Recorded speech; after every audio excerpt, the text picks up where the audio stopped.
नमस्कार। Welcome to career Sarathi coaching. आज की इस एग्ज़ाम डोज में हम बात करने वाले हैं माइक्रो इकोनॉमिक्स, या आपके सिलेबस में या आपके जो स्ट्रीम है उसमें इसको बिजनेस इकोनॉमिक्स या मैनेजरियल इकोनॉमिक्स के नाम से भी पढ़ते हो आप।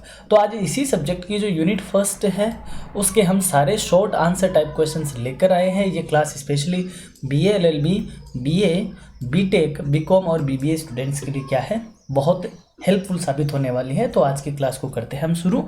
यहाँ पर हम दोस्तों एग्जाम के पॉइंट ऑफ व्यू से, जो यूनिवर्सिटी की एग्जाम होती है उनके पॉइंट ऑफ व्यू से ये क्वेश्चंस लेके आए हैं, जिसमें पहला क्वेश्चन है आपकी स्क्रीन पे, डिफाइन इकोनॉमिक्स, यानी इकोनॉमिक्स किसे कहते हैं। तो इनके जो ये आपके एग्जाम में क्वेश्चन आते हैं, जो सेक्शन ए होता है या पार्ट ए होता है, जिसमें वन लाइनर जो आंसर होते हैं, उन क्वेश्चंस को फोकस में लेकर हमने ये क्लास तैयार करी है। तो उसी के रिगार्डिंग हम यहाँ पे देख लेते हैं। हमने पूरा डिटेल में डिस्कस करेंगे और आपके साथ इस क्वेश्चन के साथ आपके जो अलग से कई तरीके की बातें हैं वो भी यहाँ पे क्लियर हो जाएगी। तो इकोनॉमिक्स क्या होती है दोस्तों?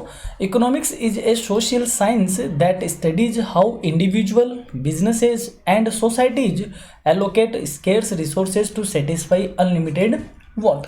यानी कि जो सोसाइटी की या इंडिविजुअल की जो अनलिमिटेड वांट होती है, उन अनलिमिटेड वांट को लिमिटेड रिसोर्सेज के साथ किस तरीके से सेटिस्फाई किया जाए, इस बात की स्टडी करने वाली सब्जेक्ट का क्या नाम है? इकोनॉमिक्स नाम है।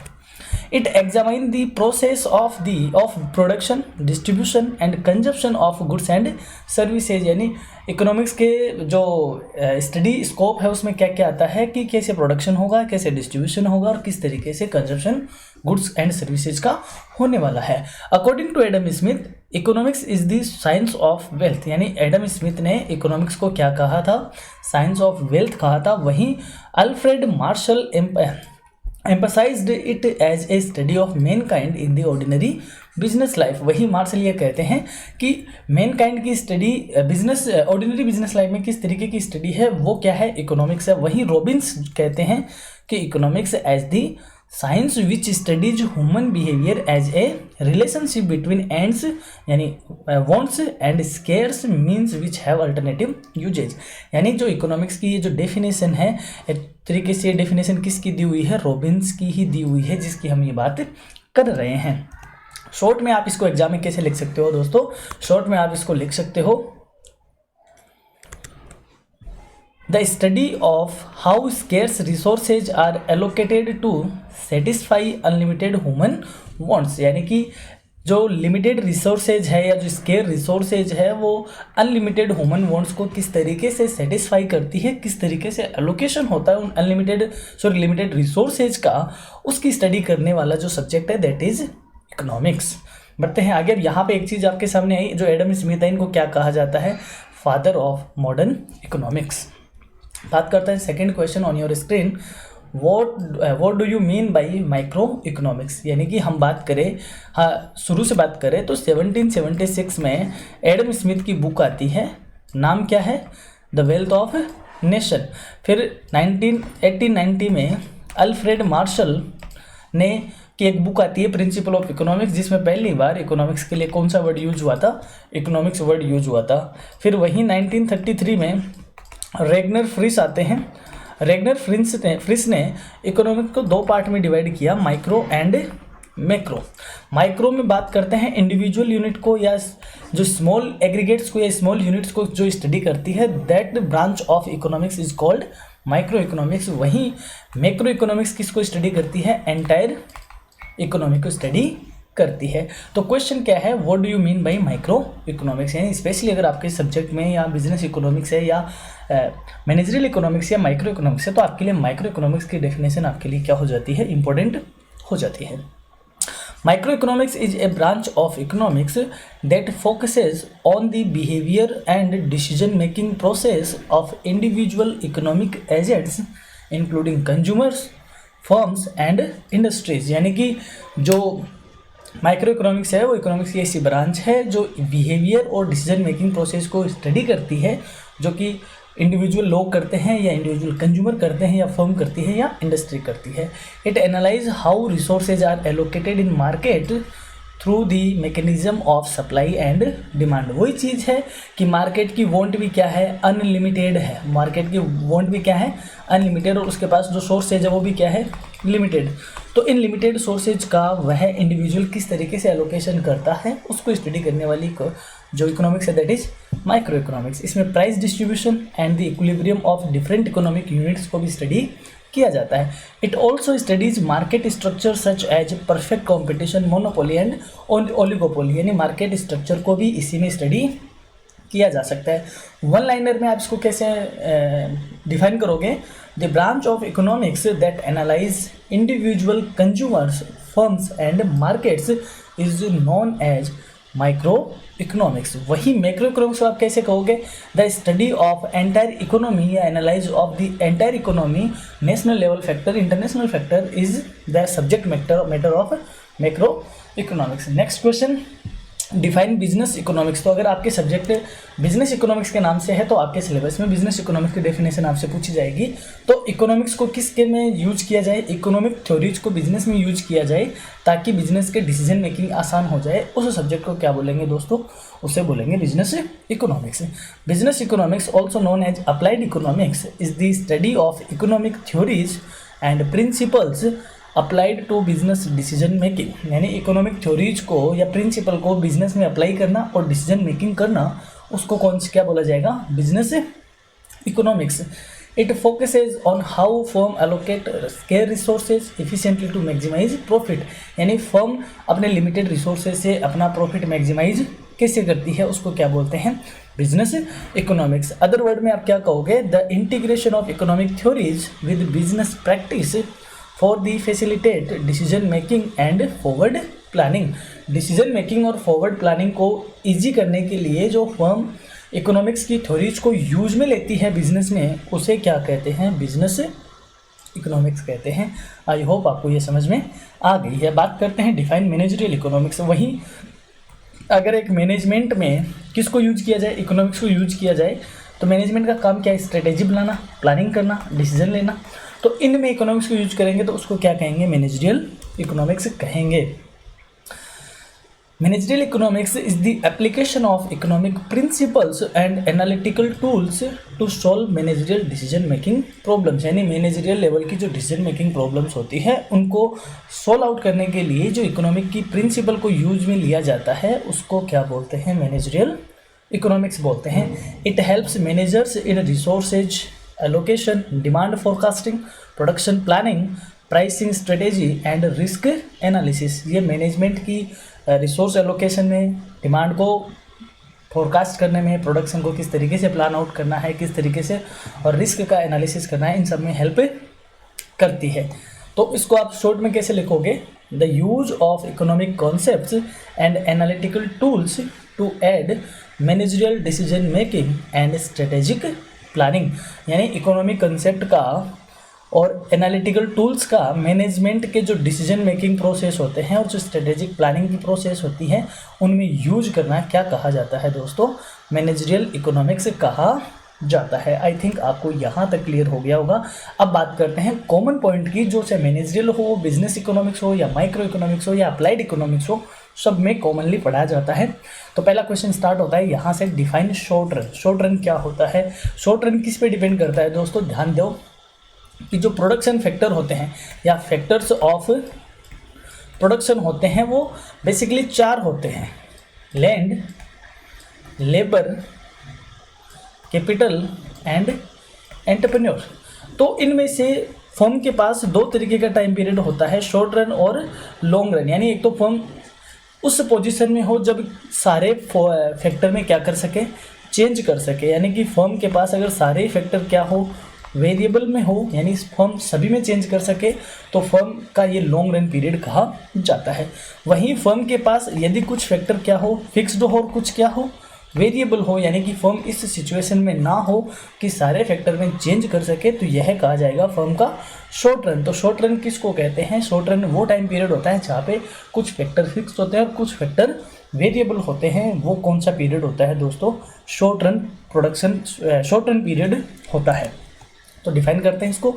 The short run refers to a period in which at least one factor of production remains fixed while other can be varied, यानी कम से कम एक फैक्टर फिक्स हो, बाकी वेरिएबल हो, या बाकी फिक्स हो, एक वेरिएबल हो, या सम फैक्टर फिक्स हो, सम फैक्टर वेरिएबल हो, उस कंडीशन को क्या कहते हैं, शॉर्ट रन कहते हैं। टिपिकली कैपिटल और land remains constant while labour and raw material can be adjusted to meet production needs. इसकी कोई जरूरत है नहीं, यानी वो डिपेंड करता है बेसिकली कैपिटल को और लैंड को कांस्टेंट माना जाता है, फिक्स माना जाता है, बाकी को वेरिएबल माना जाता है। In the short run firms can increase production by utilizing existing resources more efficiently but cannot making significant structural changes, यानी ये कहा जाता है कि शॉर्ट रन में फर्म अपनी प्रोडक्शन कैपेसिटी को तो इंक्रीज कर सकती है, बट जो फर्म का स्ट्रक्चर है उसमें बहुत ज़्यादा सिग्निफिकेंट चेंज नहीं कर पाती। जैसे वह अगर अपने बिजनेस को एक्सपेंड करना चाहे, फैक्ट्री को बढ़ाना चाहिए, या कोई हेवी न्यू मशीनरी को एक्वायर करना चाहे, तो ये वो नहीं कर पाता क्योंकि उसके पास सारे फैक्टर वेरिएबल कंडीशन में नहीं है। शॉर्ट रन में इन शॉर्ट आप इसको क्या कह सकते हो, short run is that period of time where as a firm have both kind of factors, some are fixed and some are variable, यानी जब फर्म के पास फिक्स और वेरिएबल दोनों तरीके के फैक्टर होते हैं दोस्तों, उसको कहा जाता है short run time period. I think आपको ये समझ में आया है। बात करते हैं आगे, what do you understand by economic problem. Economic problem क्या होती है, सिंपली हम ये समझे कि हमारी जो वांट होती है दोस्तों वो क्या होता है, अनलिमिटेड वांट्स होती है, और हमारे पास जो सोर्सेज होते हैं वो क्या होते हैं, लिमिटेड सोर्सेज होते हैं, लिमिटेड सोर्सेज। और ये सारे ही सोर्सेज क्या होते हैं, अल्टरनेटिव यूज के होते हैं, अल्टरनेटिव यूज के होते हैं। तो हमारी वांट अनलिमिटेड है, सोर्सेज हमारे पास लिमिटेड है, और सोर्सेज क्या है, अल्टरनेटिव है। तो हमारे सामने प्रॉब्लम क्या आती है कि इन लिमिटेड सोर्सेज से अनलिमिटेड वांट को कैसे सेटिस्फाई किया जाए। तो इस सिचुएशन में हमारे पास जो प्रॉब्लम अराइज होती है उस प्रॉब्लम को दोस्तों हम क्या बोलते हैं, इकोनॉमिक प्रॉब्लम बोलते हैं। और इस इकोनॉमिक प्रॉब्लम को जो स्टडी करती है, एनालाइज करती है, उस सब्जेक्ट को क्या बोल दिया जाता है, इकोनॉमिक्स बोल दिया जाता है। आई थिंक आपको ये बेसिक कॉन्सेप्ट क्लियर हुआ होगा। बात करते हैं इसकी डेफिनेशन की। The economic problem arises due to the fundamental issue of scarcity of resources are, यानी स्केर्सिटी यानी कि हमारे पास जो रिसोर्सेज है वो लिमिटेड है but human wants are unlimited, यानी हमारे वांट्स अनलिमिटेड है but we have limited resources, so we facing a scarcity problem of resources. और इस स्केर्सिटी प्रॉब्लम की वजह से ही हमारे सामने कौन सी प्रॉब्लम अराइज होती है, इकोनॉमिक प्रॉब्लम अराइज होती है। This necessitates the allocation of scarce resources in a manner that maximizes utility and efficiency, यानी ये फिर हमें इस बात के लिए प्रायोरिटी करनी पड़ती है कि हमारे इन लिमिटेड रिसोर्सेज को हमें ज़्यादा से ज़्यादा यूटिलिटी अराइज करने के लिए बहुत इफ़िशिएंटली तरीके से यूज करना होगा, और हमें प्रायोरिटी के हिसाब से इन रिसोर्सेज का एलोकेशन करना होगा। यहीं पे बात कर लेते हैं एक और क्वेश्चन की, the 3 central problems in economies, यानी एक इकोनॉमी में सेंट्रल प्रॉब्लम कौन कौन सी होती है, यानी कोई भी किसी भी तरह की इकोनॉमी हो सकती है, उसका कोई भी स्ट्रक्चर हो सकता है, बट ये 3 प्रॉब्लम्स सभी में होती है। कौन कौन सी, what to produce, how to produce and for whom to produce, stem from this problems, यानी हर तरीके की इकोनॉमी में ये प्रॉब्लम अराइज होती है। अगर आप चाहते हो इकोनॉमिक प्रॉब्लम के पूरी क्लास देखना तो मैं लिंक डिस्क्रिप्शन बॉक्स में दे दूंगा, वहाँ से जाके आप हमारी जो माइक्रो इकोनॉमिक्स की जो प्लेलिस्ट है, 2 प्लेलिस्ट बनी हुई है, अगर आप कॉम्पिटिटिव में पढ़ना चाहते हो तो वो भी है, और अगर आप थ्योरेटिकल पढ़ना चाहते हो तो वो भी है, वहाँ पर आकर आप जाकर देख सकते हो। शॉर्ट में हम क्या कह सकते हैं, the issue of limited resources and unlimited wants requiring efficient allocation is known as economic problem, यानी इकोनॉमिक प्रॉब्लम एक वो इश्यू है जो हमें हमारी अनलिमिटेड वांट को लिमिटेड रिसोर्सेज से फुलफिल करने के लिए, उनका एफिशिएंट एलोकेशन के लिए हमें रिक्वायर करता है या हमें प्रेरित करता है, उसको क्या कहते हैं, economic problem. Next question, define static economic analysis, यानी कि ऐसा एनालिसिस जो बाकी सारी चीज़ों को क्या मान लेता है, चेंज नहीं होती, यानी कांस्टेंट मान लेता है, उसको क्या बोलते हैं, स्टैटिक एनालिसिस बोलते हैं। Static economic analysis refers to the study of economic variables in a given time frame where no significant changes occur, यानी कि एक ऐसा एनालिसिस जिसमें जो इकोनॉमिक वेरिएबल है एक पर्टिकुलर टाइम फ्रेम में जिनमें कोई चेंज नहीं होता, ऐसा अज्यूम किया जाता है, उसको क्या बोलते हैं? स्टैटिक इकोनॉमिक एनालिसिस बोलते हैं। It assumes a state of equilibrium and does not take into account dynamic elements such as economic growth, technological advancement और चेंजेज इन इनकम लेवल। यानी कि जब हम स्टैटिक इकोनॉमिक एनालिसिस कर रहे होते हैं तो ये एज्यूम करते हैं कि कोई भी तरह का चेंज नहीं हो रहा है, ना तो इकोनॉमिक ग्रोथ में, ना टेक्नोलॉजिकल एडवांसमेंट में, या कोई इनकम लेवल में चेंज नहीं होना है। हम उनको क्या मानेंगे? स्टेट फॉर्म में मानेंगे, यानी कि उनमें स्टैटिक मोड में है, उनमें चेंज नहीं हो रहा है। Static analysis is used to examine economic conditions under fixed parameter, यानी हमारे पैरामीटर क्या होंगे? फिक्स्ड होंगे, ये मान के हम क्या करते हैं? एनालिसिस करते हैं, उसको बोलते हैं स्टैटिक इकोनॉमिक एनालिसिस। शॉर्ट में क्या कहेंगे?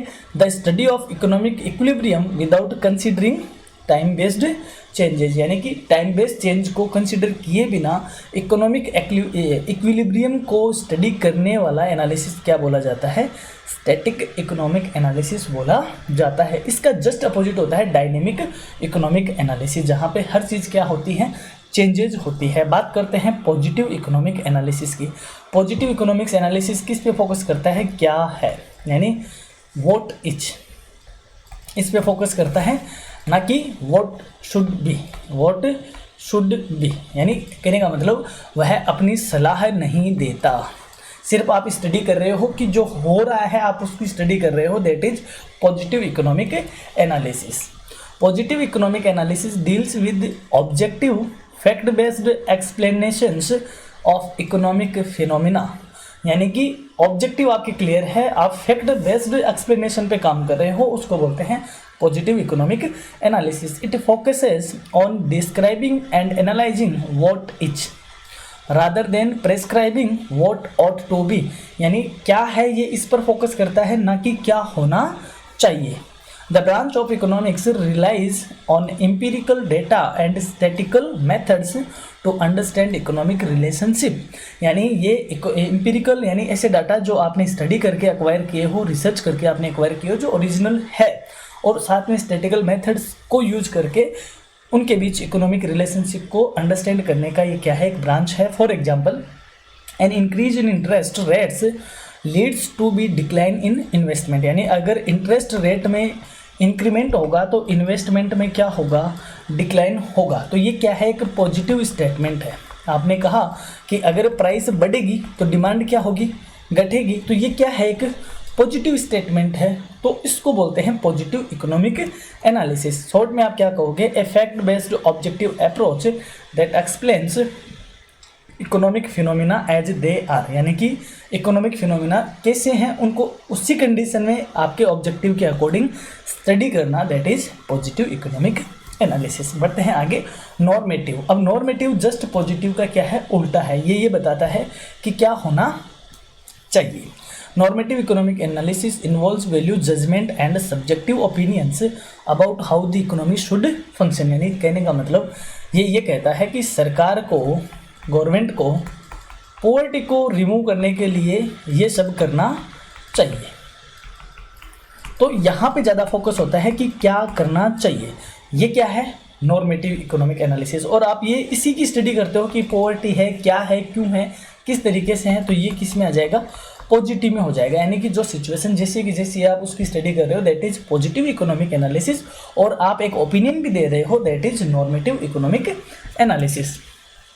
It focuses on prescriptive statements addressing issues like income inequality, social welfare and policy recommendations, यानी कि ये जो फोकस करता है वो ये करता है कि समाज में इनकम इनइक्वलिटी क्यों है, सोशल वेलफेयर होना चाहिए, पॉलिसी किस तरीके से रिकमेंड करें, यानी कि पॉलिसी बनाए तो उसमें क्या होना चाहिए, यानी कि क्या होना चाहिए, इसके लिए ये बात करता है।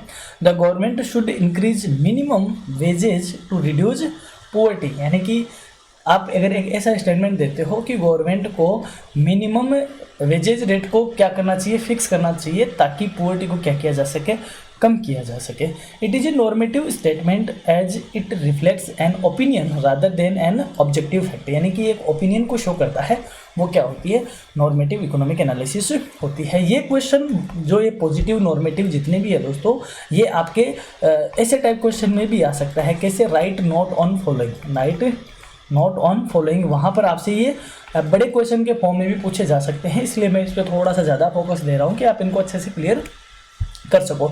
नॉर्मेटिव इकोनॉमिक एनालिसिस अगर शॉर्ट में कहे तो क्या है, a subjective approach focusing on what the economy ought to be, यानी एक ऐसा इकोनॉमिक एनालिसिस जिसमें ये बताया जाता है कि इकोनॉमी कैसी होनी चाहिए, that is normative economic analysis. Now what do you mean by partial economic analysis. अब पार्शियल इकोनॉमिक एनालिसिस में क्या होता है, एक पर्टिकुलर छोटे से अप्रोच को, यानी कि छोटे से सेगमेंट को आप क्या कर रहे हो, स्टडी कर रहे हो, that is partial economic analysis. इसको also known as partial equilibrium analysis भी कहते हैं इसको। It studies a specific sector, market और industry in isolation while assuming other factors remain constant, यानी कि हमने क्या किया, एक पर्टिकुलर मार्केट को हम क्या कर लें, स्टडी कर लें और मान लें कि बाकी चीज़ें क्या है, फिक्स्ड है, या यूँ कहें बाकी चीज़ें क्या है, कांस्टेंट, तो इसको क्या बोलते हैं, पार्शियल इकोनॉमिक एनालिसिस बोलते हैं। और आप सभी को स्टडी करते हो तो इसको बोलते हैं जनरल इकोनॉमिक एनालिसिस। यानी यूँ कह सकते हैं कि जो माइक्रो इकोनॉमिक एनालिसिस है वो अपने आप में क्या है, पार्शियल इकोनॉमिक एनालिसिस ही है, यानी उसमें आप पर्टिकुलर इंडिविजुअल चीज़ों की स्टडी करते हो।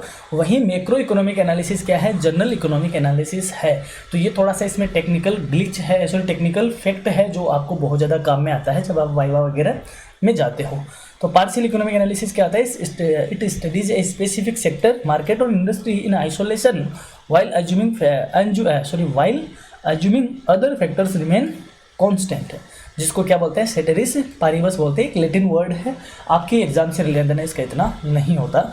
This approach was pioneered by Alfred Marshall, इस अप्रोच को किसने ज़्यादा डेवलप किया था, अल्फ्रेड मार्शल ने। And it is useful for understanding the impact of changes in supply, demand और pricing within a single market without considering broader economic interaction, यानी ये बेसिकली काम कहाँ आता है, सप्लाई में, डिमांड में और प्राइसिंग में, जो सिंगल मार्केट में बातें करते हैं उनमें काम आते हैं, जबकि ब्रॉडर इकोनॉमिक इंटीग्रेशन को ये क्या मान लेता है, कांस्टेंट मान लेता है। शॉर्ट में कहे तो the study of one market और sector in isolation while keeping others constant, यानी किसी सिंगल या वन मार्केट या सेक्टर को स्टडी करना, बाकी क्या मान लेना, कांस्टेंट मान लेना, क्या कहलाता है, पार्शियल इकोनॉमिक एनालिसिस कहा जाता है। बढ़ते हैं आगे, डिफाइन जनरल इकोनॉमिक एनालिसिस। तो पार्शियल का जस्ट अपोजिट क्या होगा, जनरल का, जिसमें हम एंटायर इकोनॉमी को क्या करते हैं दोस्तों,